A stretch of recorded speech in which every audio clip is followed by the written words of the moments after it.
Two of the nation's largest utilities just joined together, and the consequences could be disastrous for us. Let's get into it. Next Era Energy is already the biggest power company in the US, and it builds huge solar and wind farms, massive battery storage products, and now nuclear plants too. It runs Florida Power and Light, known as FPL, which provides electricity to millions of people across Florida. Now, Next Era presents itself as a leader in clean energy, a company building a better future, but behind that carefully polished image is a corporation with a long record of taking advantage of customers, crushing competition, and dodging responsibility for wrongdoing. And now it wants to get even bigger. Next Era's history is filled with legal trouble. The company agreed to pay $9.5 million to settle a lawsuit accusing it and other nuclear plant operators of secretly colluding to keep worker pay down since 2003. In another case, a competitor sued Next Era for $350 million, claiming the company ran a scorched earth scheme to block a clean hydropower project in New England. Next Era allegedly filed fake legal challenges and even pushed failed ballot measures in Maine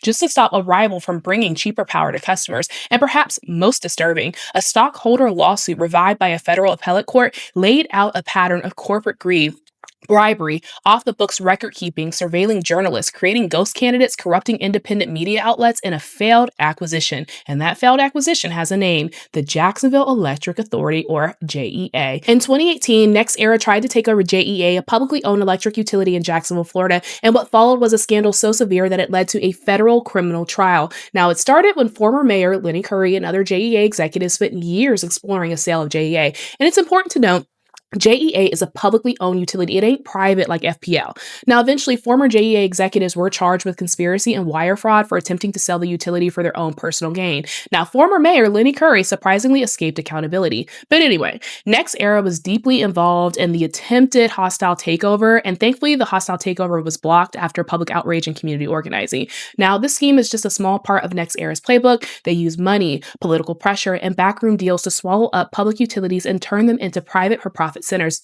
It didn't work in Jacksonville, but it showed exactly how the company operates when they think no one is watching. Now, that same playbook is on full display in Florida right now. The state commission that oversees FPL recently approved the largest rate hike in the company's history. The state's own public counsel, the lawyer hired to protect us, the consumers, was shut out of negotiations completely. And while FPL customers will pay more, this new agreement lowers the guaranteed payment that new data centers must make for their massive energy use. And if the AI boom goes bust, or those companies just decide to walk away, the bill for their power infrastructure will fall on regular working class families. Meanwhile, FPL and Next Era are among the biggest campaign donors in Florida politics. 15 years ago, regulators who rejected a major FPL rate hike were simply not reappointed, and the message was clear: if you challenge Next Era, you're gonna lose your job. Now, Next Era wants to get even bigger. Its plan to buy Dominion Energy in a deal worth nearly $67 billion would create the largest regulated utility in the world. The new company would serve about millions of customers across Florida, Virginia, and the Carolinas.